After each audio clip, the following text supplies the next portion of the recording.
And good evening. I'm John Huddleston. We begin this evening with a robbery this afternoon of a Tuscaloosa credit union. WVUA's Daniel Sparkman joins us now live in Tuscaloosa with more. Daniel, police are searching for two suspects tonight.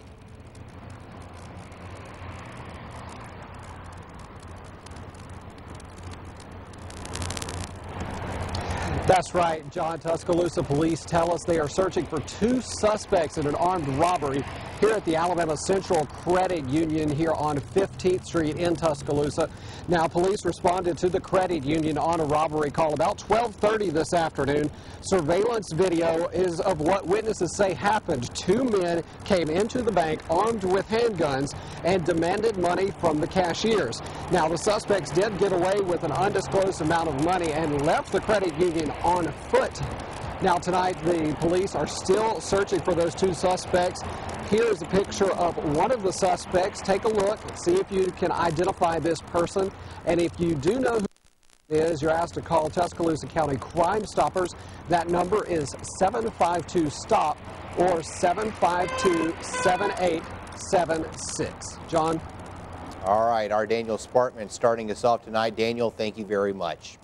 Well, a sign on the door of the credit union this evening said that they are closed early today and directed customers to another location. They are expected to be back open tomorrow. Meanwhile, former Health South CEO, Executive Richard Scrushy has been released from federal custody after nearly 6 years. A spokesman for the Federal Bureau of Prisons says the former multimillionaire was freed today from home confinement in Houston. He now begins 3 years of supervised release. Scrushy was sentenced to almost 8 years in prison for bribery and conspiracy involving former Alabama Governor Don Siegelman. The term was later trimmed to 70 months. Scrushy still faces a $2.9 billion judgment from a separate Alabama civil suit related to the accounting scheme. Well, WVUA is covering Houston County tonight, where Attorney General Luther Strange is cracking down on illegal gambling machines there. Today, officers used moving vans to haul away about 400 gambling machines from Center Stage Casino near Dothan. Now, you might remember that's the facility formerly known as Country Crossing Casino. No one was arrested during the raid, but all the games and cash were removed. Strange said the raid resulted from an ongoing investigation of illegal gambling. An attorney for the operator says he is surprised and disappointed by the Attorney General's actions. The casino maintains that its games were legal electronic bingo. Center Stage officials also closed their traditional paper bingo games after the raid. Well, there is a new program helping train social workers to better serve returning soldiers from Iraq and Afghanistan. First Lady Michelle Obama's Joining Forces campaign is attempting to train social workers to target certain problems such as post-traumatic stress disorder, substance abuse, and suicide. In Tuscaloosa, the local VA Medical Center employs social workers to help out returning veterans along with vets of the previous wars. The organization is also partnering with the University of Alabama's Social Work Department. The VA Social Work Chief, Scott Martin, says in the past decade, his department has seen an increased demand for trained staff. We are seeing younger veterans coming back, and so it's been very important for the last since 9/11 that we've been training our social workers to meet the needs of that generation. And if you are a veteran in need, or if you are concerned about the mental state of a veteran, you are encouraged to call the Veterans Crisis Line. That number is 1-800-273-TALK and then press 1. That's 1-800-273-8255. And again, then press 1. Well, it's a real-life storage wars here in Tuscaloosa. The lack of storage spaces around the town has left many in the area without any options. Now, we called around, and most of the storage facilities throughout the Druid City are sold out. Many local residents and area college students use storage companies to secure their belongings, mostly while in the process of moving. The lack of space puts a strain on anybody needing a place to store furniture, clothes, and other personal fixtures.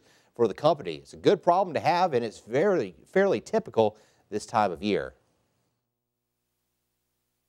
You get a lot of students that are from out of town that are needing storage space for just a couple months till they return to college in August. Another reason would be a lot of students' lease ends halfway in the summer. Therefore, they have a couple weeks or even a month to move in to their new apartment or to start at the university. Storage companies advise customers to write down all of the contents in the storage unit and store the list in a safe place. They also offer storage rental insurance. Well, drivers, listen up. Starting next week, if you text while driving, you could face a stiff penalty. Now, Alabama legislatures passed a law earlier this year prohibiting people from operating a motor vehicle on a roadway while sending a text message. So starting next Wednesday, August 1st, it will be illegal to send a text while you are driving, but you are allowed to read, select, or enter a telephone number while driving. However, Dr. David Brown with the University of Alabama's Center for Advanced Public Safety says 5 seconds is plenty long enough to get into an accident. That doesn't sound like much, but if you take the time 1, 2, 3, 4, 5, that sounds a little bit more, doesn't it? Your car would be gone, if you're going 55 miles an hour, you'd be going a whole football field length during that time when you're looking down. Violators against the law will receive a fine ranging from $25 to $75. Again, the law goes into effect next Wednesday, August 1st. Well, time now for our first check on home team forecast now. Another hot one outside today. Might be some rain in the forecast, but not much of a cool down coming our way. Here's Chief Meteorologist Richard Scott. Hey, Richard. Hey, John. Yeah, good Wednesday evening to you. You know, we're talking about the rain chance back at the forecast. Either way you cut it, we need the rain out there tonight. We got 84 now in Tuscaloosa at 83 and clear, 88 still in Birmingham and the Magic City. Most spots still warm tonight, and it's muggy, very muggy and humid out there. No rain to deal with across much of our area today, but some showers around Highway 80 this afternoon. Those have now gone to bed for the night, so no shower storms expected tonight. But for on Thursday, can't rule out that isolated shower storm chance about 20%, 82 by 9 o'clock in the morning. Lunchtime temperature 92 and 97 by 4 o'clock tomorrow afternoon. What about the rest of that forecast? We'll look ahead towards the weekend and those rain chances. Home team weather straight ahead. Stay with us. All right, Richard, thank you. Well, on your Crime Watch tonight, you can help fight crime in West Alabama. Now, information you have may be the missing link investigators need to catch a suspect. Here's this week's Tuscaloosa County's Most Wanted.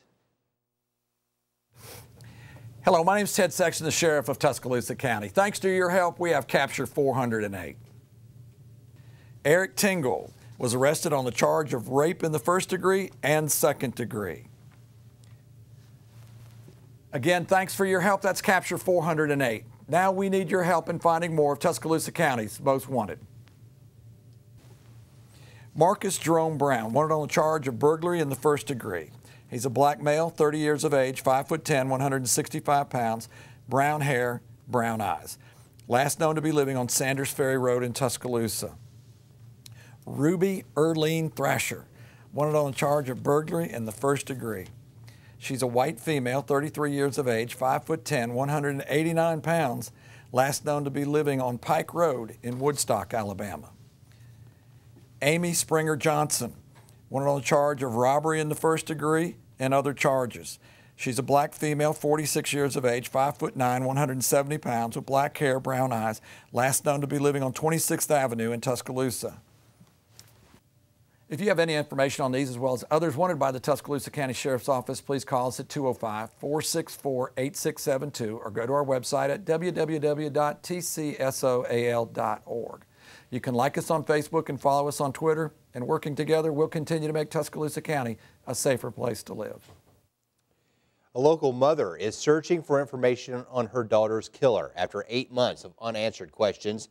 Wendy Winstead lost her 21-year-old daughter in a brutal murder. Chastity Helton was shot to death in Northport, and her mother believes someone knows the identity of the killer. WVUA's Taylor Sanders shows you why the victim's family is refusing to give up. Chastity Helton was shot to death here in Green Village Trailer Park more than 8 months ago. We spoke with Helton's mother, who believes there's someone here that knows the answer to who killed her daughter. A broken-hearted mother sits by her daughter's gravesite, hoping, praying for justice.